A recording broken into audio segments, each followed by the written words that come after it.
Boa tarde, pessoal, tudo bem? Retomando aqui os nossos vídeos sobre processo administrativo tributário. Agora eu estou no terceiro vídeo. Eu terminei de falar com vocês no vídeo anterior a respeito dos meios de prova e agora nós vamos iniciar a partir da decisão de primeiro grau. A decisão de primeiro grau na esfera federal, ela é realizada por órgãos colegiados da Receita Federal.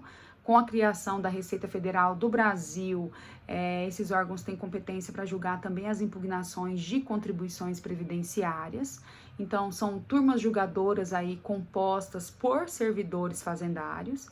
Eu faço uma observação com vocês, é óbvio que eu não posso tratar aqui de todos os entes federados, cada um tem a sua normativa específica, com suas peculiaridades, mas em alguns entes federados, essa primeira instância não é formada por órgãos colegiados, mas sim por um julgador monocrático. A decisão administrativa, então, tem que ser motivada, sempre fundamentada em respeito ao princípio da legalidade e também para garantir aí o controle de validade dessas decisões. Na prática, a decisão de primeira instância administrativa, ela tem pouca independência, ela segue aí normalmente os mesmos fundamentos de direito do próprio prolator dos atos impugnados, do próprio fiscal aí que emanou esse ato impugnado, e julgam a favor do impugnante quando se tratarem de questões aí de fato de pouca complexidade. A decisão de primeiro grau colegiada, ela deve respeitar os princípios da publicidade e do devido processo legal. Faço uma observação aqui que há uma prática um tanto quanto negativa que vem ocorrendo. As turmas julgadoras, elas vêm realizando sessões secretas, utilizando como pretexto, como argumento aí o respeito ao sigilo fiscal e a inexistência expressa aí de previsão legal que exija a participação do sujeito passivo.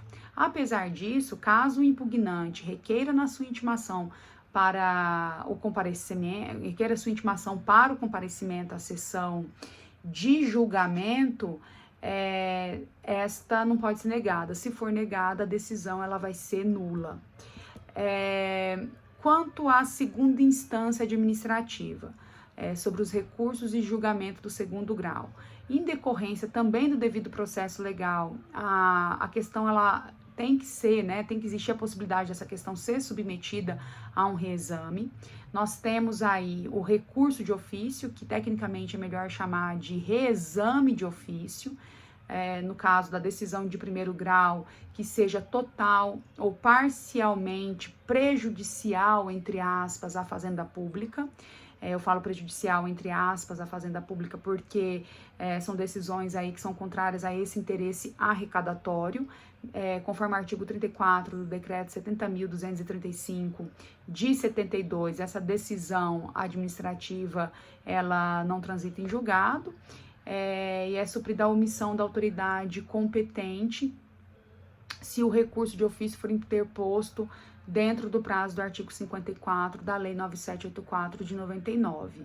Então, é possível que a primeira instância administrativa já envie ali para a segunda instância administrativa, para que essa segunda instância realize o reexame dessa decisão quando ela for contrária ao interesse arrecadatório da fazenda pública. Nós temos também o recurso voluntário. Aí, nesse caso, a decisão ela é desfavorável ao impugnante. E aí, o recurso ele tem que ser interposto dentro do prazo também, deve constar na intimação da decisão em primeira instância qual que é esse prazo, e esse particular, esse impugnante, vai apresentar esse recurso perante a segunda instância administrativa.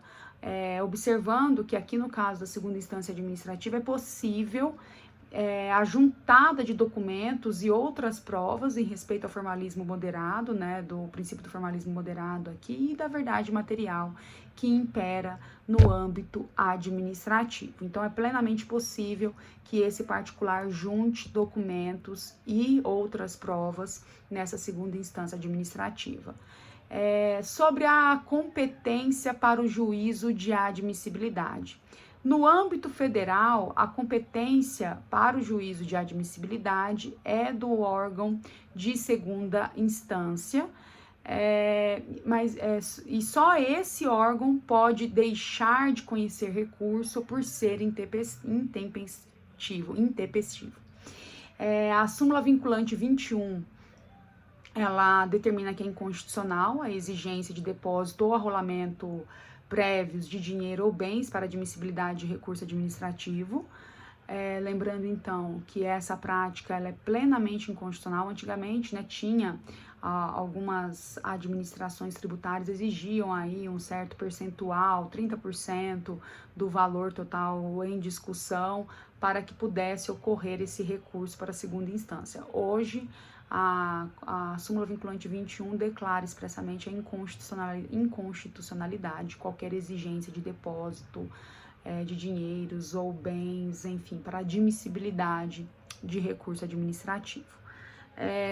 O julgamento de segundo grau, na maioria dos entes federados, esse julgamento é realizado por órgãos colegiados, que são formados por representantes da Fazenda Pública e por representantes dos contribuintes, que são indicados por entidades de classe, né? São lá os conselhos de contribuintes, que serão esses órgãos de segunda instância administrativa tributária.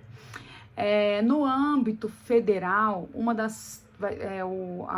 órgão, né, que vai julgar essa segunda instância administrativa será uma das turmas das sessões do CARF. CARF é o Conselho Administrativo de Recursos Fiscais do Ministério da Fazenda. Esse julgamento de segunda instância, ele costuma ser um julgamento, entre aspas, menos submisso, no sentido de que é um julgamento mais independente no âmbito da fundamentação de direito, e ele é mais efetivo, portanto, no controle de legalidade do ato impugnado. Não fica ali tão vinculado aí com os fundamentos que foram base ali para que esse ato tivesse sido emanado pela autoridade fiscal. Então, acaba sendo uma decisão mais independente, com fundamentação mais autônoma, e com isso garante um maior controle de legalidade do ato impugnado na esfera administrativa. O recurso, ele é distribuído a um relator de uma das turmas das sessões do CARF. Esse deve estipular uma data para o julgamento e colocando na pauta correspondente. A parte ou o seu advogado pode comparecer na sessão de julgamento e pode requerer no recurso essa intimação, que por regra será feita por correio.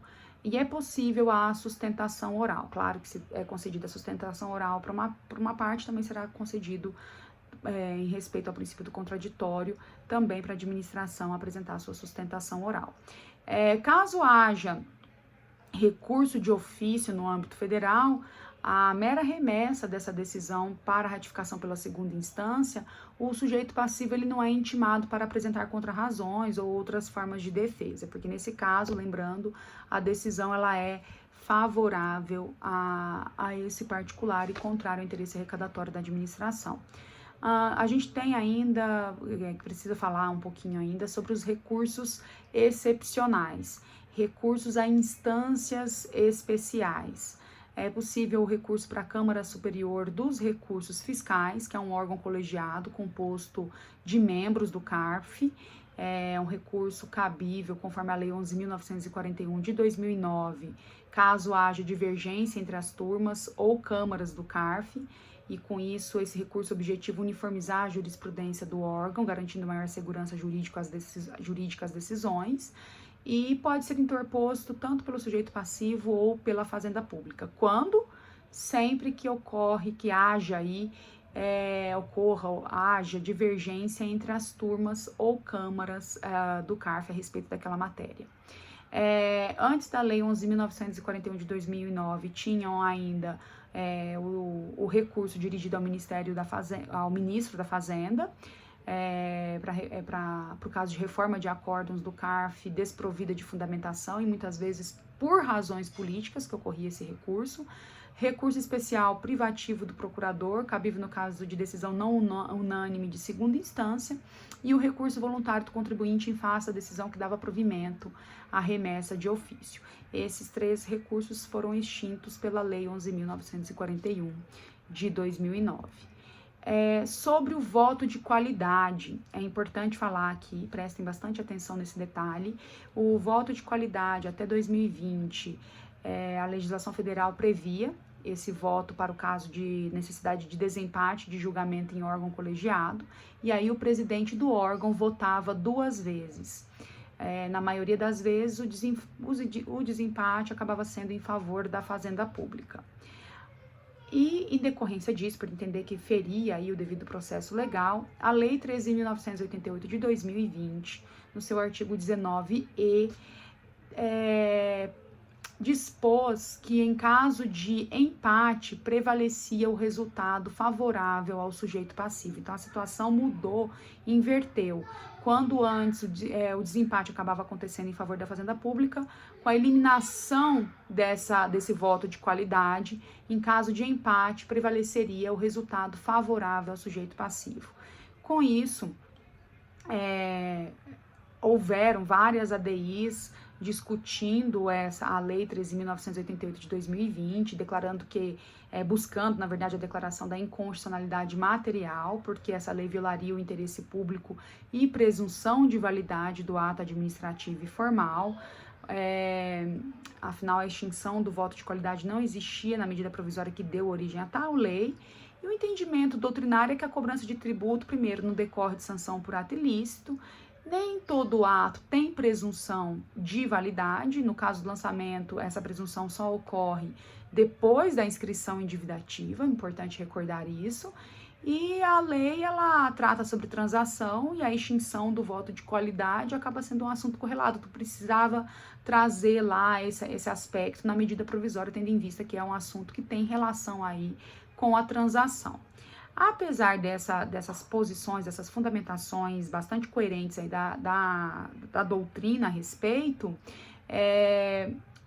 o voto de qualidade ele teve como efeito a redução drástica de alguns bilhões em termos de arrecadação por conta dessas decisões favoráveis ao contribuinte a partir da extinção do voto de qualidade. Com isso, o retorno do voto de qualidade ele foi objeto de medida provisória no ano passado, medida provisória 1160 de 2023, e aí retomou, né, o voto de qualidade, só que a medida provisória ela perdeu vigência por decurso do prazo, e aí foi apresentado o projeto de lei 2384, também pelo retorno do voto de qualidade. Esse projeto de lei já foi aprovado no Senado, e foi para sanção agora, só aguardando aí a finalização desse processo legislativo. Então, o retorno do voto de qualidade está aí, né, para acontecer aí, mas o texto desse projeto de lei, ele prevê o fim de multas e juros para o contribuinte no caso de julgamento favorável ao fisco. Ainda sobre esse julgamento no segundo grau, o julgamento ele é definitivo quando esgotado todos os recursos ou não interpostos os cabíveis. Quanto à preclusão administrativa, decisão desfavorável à administração, ela impossibilita a impugnação judicial pela administração por questões lógicas. A administração ela não pode impugnar judicialmente uma decisão dela própria. Na verdade, a administração, se ela ingressasse com uma ação judicial contrária a essa decisão, ela não estaria ingressando contra o contribuinte, ela estaria ingressando contra ela mesma, e por esse motivo, uma decisão desfavorável à administração tem o efeito de criar, né, de causar a preclusão administrativa, e para o administrado, ela cria uma definitividade meramente administrativa, afinal, o administrado ainda tem a possibilidade de questionar essa mesma matéria judicialmente, esse mesmo objeto judicialmente. Com a decisão desfavorável ao contribuinte, nós temos os atos tendentes à execução, que seria uma cobrança amigável ou administrativa. Então, a decisão ela ocorre após a decisão desfavorável, o envio de correspondência para o sujeito passivo para que ele pague a dívida definitivamente apurada, sob pena aí de inscrição em dívida ativa, e aí a cobrança por meio de execução fiscal. Sobre a possibilidade sobre se existe ou não prazo para a conclusão do processo administrativo. A questão é, existe decadência do direito de lançar, existe prescrição do direito de exigir o crédito lançado em execução fiscal? Haveria aí uma perempção, ou seja, extinção do processo administrativo por abandono, aí nesse caso uma aplicação do artigo 173 do CTN por analogia, 5 anos para tornar definitivo o lançamento provisório, pondo fim a essa fase contraditória de controle de sua legalidade, ou uma prescrição intercorrente, o crédito já foi constituído e há a existência apenas do direito de propor a ação de execução por inércia do exequente ao abandonar o processo administrativo. Na verdade, esses dois pontos que eu estou colocando para vocês são construções doutrinárias.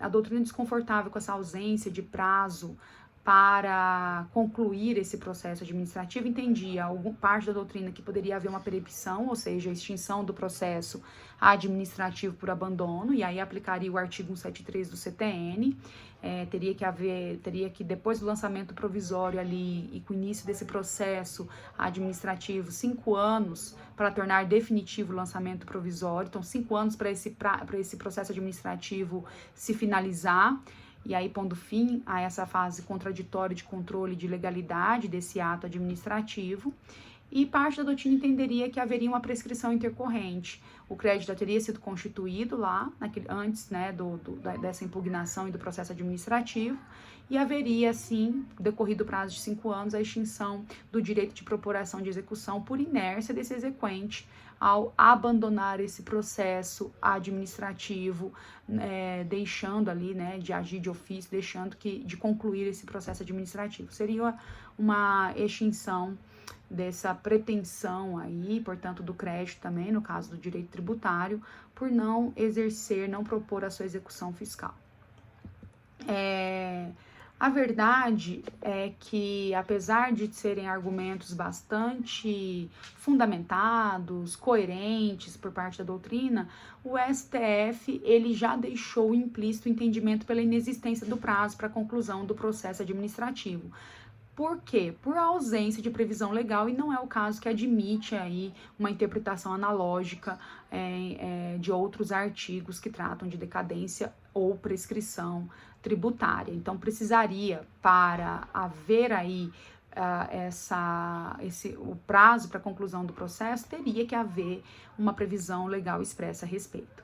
O STJ, na súmula 622, determina que a notificação do auto de infração faz cessar a contagem da decadência, e a prescrição só começa com a constituição definitiva do crédito. Então, veja bem, o STJ já sumulou a situação, entendendo que a notificação do auto de infração, a notificação desse lançamento primeiro, esse lançamento provisório, faz cessar a contagem de decadência, do prazo decadencial.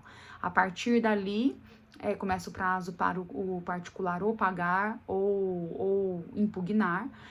Ocorrendo a impugnação, a gente tem todo um processo administrativo, não tem previsão legal para a conclusão desse processo administrativo, e o prazo prescricional para o STJ só começa com a constituição definitiva do crédito, que vai acontecer com a decisão definitiva dessa administração. E aí, a partir dali, começa o prazo prescricional para essa fazenda pública ingressar com a execução fiscal. Portanto, entendimento dos nossos tribunais, do STF e do STJ, é que não há prazo para conclusão do processo.